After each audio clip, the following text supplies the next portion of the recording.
ये रेडियो जागो 90.4 एफएम है।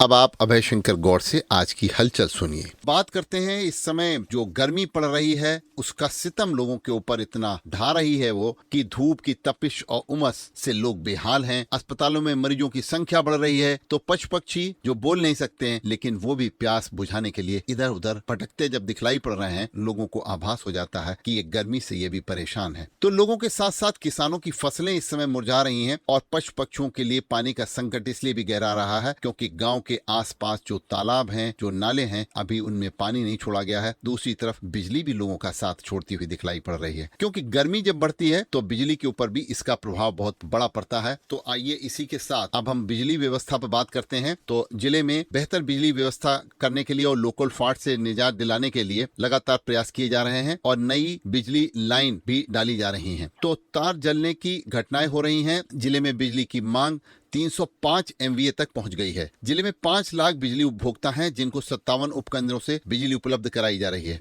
लोगों को नियमित बिजली मिले और लोकल फॉल्ट न हो, इसके लिए आइए हम बात करते हैं हरदोई के अधीक्षण अभियंता रमेश चंद्रा जी से। रमेश चंद्रा जी, इस समय रेडियो जागो 90.4 FM से लाइव जुड़ने के लिए आपका स्वागत है। जी धन्यवाद। तो रमेश चंद्रा जी, इस समय ये बताइए कि लोगों को नियमित बिजली मिले और लोकल फॉल्ट न हो, इसके लिए क्या किया जा रहा है? क्योंकि एक तरफ गर्मी बहुत है, दूसरी तरफ बिजली की जो है वो मांग बढ़ी हुई है और लगातार कहीं न कहीं किसी न किसी क्षेत्र में बिजली गुल भी हो जाती है। तो ये जो बिजली की कटौती हो रही है इस वजह से लोगों को कहीं कहीं लाइन खराबी की वजह से, तो कैसे इसको दूर किया जाएगा, कैसे लोगों को राहत मिलेगी? देखिए, अभी जो टेम्परेचर चल रहा है वातावरण का, पर्यावरण का, जी, इस समय मेरे ख्याल से 49 के लगभग टेम्परेचर बुंदेलखंड, यहाँ भी 45-46 चल रहा है।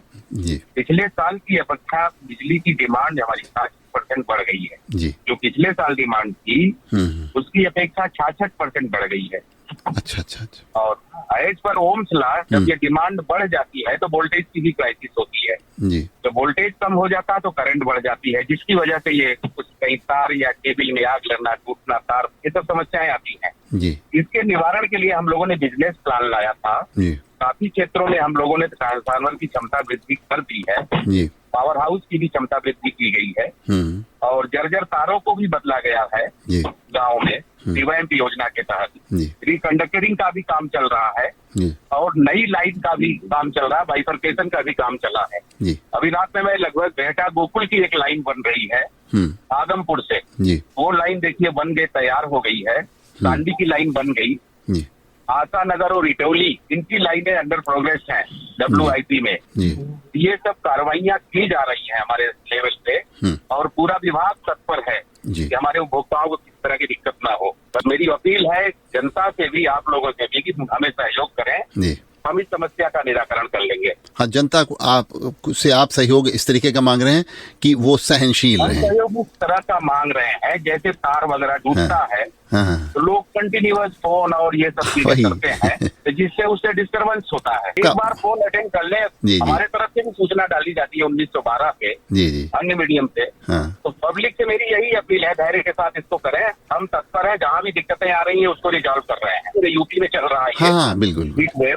तो हम उपभोक्ताओं की तरफ से रेडियो जागो आपसे ये अनुरोध करता है कि आप कृपया जहां जहां भी बिजली किसी भी कारणों से गुल होती है वहां पर किसी न किसी व्यक्ति को, चूंकि इस समय पावर कारपोरेशन ने जो फोन दे रखे हैं COG, उनको अटेंड जरूर करें। यानी कि उपभोक्ता चाहते हैं कि उनको जानकारी मिले कि बिजली कितनी देर में आएगी। बस ये एक उनकी सहनशीलता जो है, आप जो चाहते हैं टेस्ट करने के लिए, अगर आप बता देंगे कितनी देर में आएंगी तो उपभोक्ता भी सहनशील रहेंगे कि हमको 1 घंटे बाद बिजली मिलेगी। लेकिन आपके द्वारा जो जर्जर लाइनें पुरानी जो हैं उनको बदलने का जो काम किया जा रहा है, जो AB कंडक्टर के बंच डाले जा रहे हैं खुले तारों के स्थान पर, तो ये भी एक बड़ा काम है और बहुत जरूरी है। और कहीं कहीं पर आपका जो बिजली के खंभे हैं लोगों के घरों से छू रहे हैं, वहाँ आप इनकी बिजली के खंभों की ऊंचाई बढ़ाने की सोच रहे हैं, कुछ योजना बना रहे हैं, तो वो क्या है? जी, वो बिजनेस प्लान में हम लोगों ने लिया है जहाँ की इस तरह की जर्जर स्थिति है, जहाँ पर एक्सीडेंटल प्रोनी है, इस तरह के क्षेत्रों का चयन किया गया है। चलिए, बहुत बहुत धन्यवाद रमेश चंद्रा जी। हाँ, मैं और बढ़िया प्रयास करूंगा, लोगों को जो दिक्कत ना हो। जी जी हाँ, लोगों की जानकारी में रहना चाहिए कब कहाँ पे बिजली गुल रहेगी। तो बिल्कुल मैं और बढ़िया से कोशिश करूंगा इसको जो वर्सेटाइल कर ले मीडिया के द्वारा, चाहे जैसे। जी जी, आप इस समय सजीव जुड़े रेडियो जागो 90.4 एफएम के माध्यम से, इसके लिए आपको बहुत बहुत धन्यवाद। और ऐसे ही आप उपभोक्ताओं को हमारे रेडियो के माध्यम से जानकारी देते रहेंगे। तो अभी आप सुन रहे थे हरदोई के अधीक्षण अभियंता एससी रमेश चंद्रा जी को। उन्होंने बताया कि किस बिजली की समस्या क्यों है और इसके निदान के लिए क्या क्या प्रयास किए जा रहे हैं। तो आइए बात करते हैं, ये जो बढ़ते तापमान की वजह से हरदोई में अस्पतालों में भी संख्या बढ़ी हुई है इस समय। और आप देख रहे हैं कि रोज कल भी 40 से ऊपर पारा रहा, आज भी 40 से ऊपर पारा है। लोग घरों में अपने ज्यादा रहने की प्रयास कर रहे हैं और वो ठीक भी है। कल भी देखा गया कि बाजारों में दुकानों पर ग्राहकों की संख्या नहीं थी। और दूसरी तरफ किसान जो है अपनी उनकी जो फसलें मुरझा रही हैं, उनको सिंचाई को लेकर के परेशान है। अस्पतालों में ओपीडी में अगर देखा जाए रोज औसतन जो है करीब 1,500 के आसपास मरीज आ रहे हैं। और इनमें अधिकतर मरीज जो आ रहे हैं वो पेट की बीमारी को लेकर के आ रहे हैं, यानी कि गर्मी की वजह से जो पेट दर्द होता है उसकी वजह से आ रहे हैं। बुखार वाले भी मरीज आ रहे हैं। और जो करीब रोज ओपीडी में पुराने जो मरीज हैं वो भी 5 से 6,000 तक आ रहे हैं। यानी कि इस तरीके की भीड़ आज रोज अस्पताल में आ रही है। इस गर्मी का प्रभाव क्या पड़ रहा है, जरा इस पे भी थोड़ा नजर डालें। तो उत्तर भारत में कई इलाकों पर तापमान 48 डिग्री तक पहुंच गया। कल आपने देखा भीषण गर्मी लोगों के शारीरिक अंगों के साथ साथ और उनके मूड पर भी नकारात्मक प्रभाव डाल रही है, यानी कि चिड़चिड़ापन होता है। तो अब लंबे समय तक जब गर्मी रहने की वजह से ही लोग चिड़चिड़े हो जाते हैं और उनको अधिक गुस्सा आने लग जाता है। और ये सब चीजें हृदय पर दबाव भी पड़ता है, दिमाग पर भी प्रभाव पड़ता है। तो इसके लिए क्या करें क्या ना करें, ये जो डॉक्टर्स बताते हैं उसके आधार पे हम आपको बता रहे हैं कि अगर डायबिटीज है और बीपी के मरीज हैं तो वो गर्मी से बचें। नियमित रूप से ब्लड प्रेशर के स्तर की जांच भी कराते रहें। नींबू का पानी पीते रहें, मौसमी फल सब्जियां खाएं। लू से बचने के लिए खुद को ढक कर रखें और लगातार पानी पीते रहें, यानी अपनी सर पे कोई कैप वगैरह भी लेकर के चलें और पानी साथ में लेकर चलें। लू लगने पर आप खुद इलाज मत करें, डॉक्टर से आप बताएं जाकर के अपनी समस्या, उनसे इलाज करें। तो तरबूज खरबूज भी खाने के लिए डॉक्टर बताते हैं, खीरा भी खाने के लिए बताते हैं इस समय। नारियल का पानी तो इस समय बेहद जरूरी और स्वास्थ्य के लिए लाभकारी है। दही और पुदीना के भी फायदे हैं। आप जो सीजनल फल हैं इस समय आम, लीची, आड़ू, संतरा, मौसमी, खुबानी, अनानास, ये सब भी इस समय लोगों को फायदा पहुंचा सकते हैं। तो आप किसी भी तरीके से अगर कहीं गर्मी में आपको जाना है तो आप अपने को ढक करके रखें। तेज धूप क्योंकि इस समय लोगों को झुलसा रही है। हम बात करते हैं उन बेजुबानों की जो गर्मी से सबसे ज्यादा परेशान है, वो हैं हमारे जानवर और हमारे पशु पक्षी। तो देखिए जो पशु आश्रय स्थल बने हुए हैं उनमें इस समय जानवर बहुत, गौवंश जो हैं वो बहुत परेशान है, क्योंकि वहां पर या तो टीन शेड के नाम पे बना हुआ या पॉलिथीन लगा हुआ। इस गर्मी में टीन शेड तो उससे ज्यादा गर्म हो जाता है। पेड़ न होने की वजह से ये जो गौ आश्रय स्थल में जानवर हैं वो बहुत ज्यादा परेशान हैं और वो भी बीमार हो रहे हैं,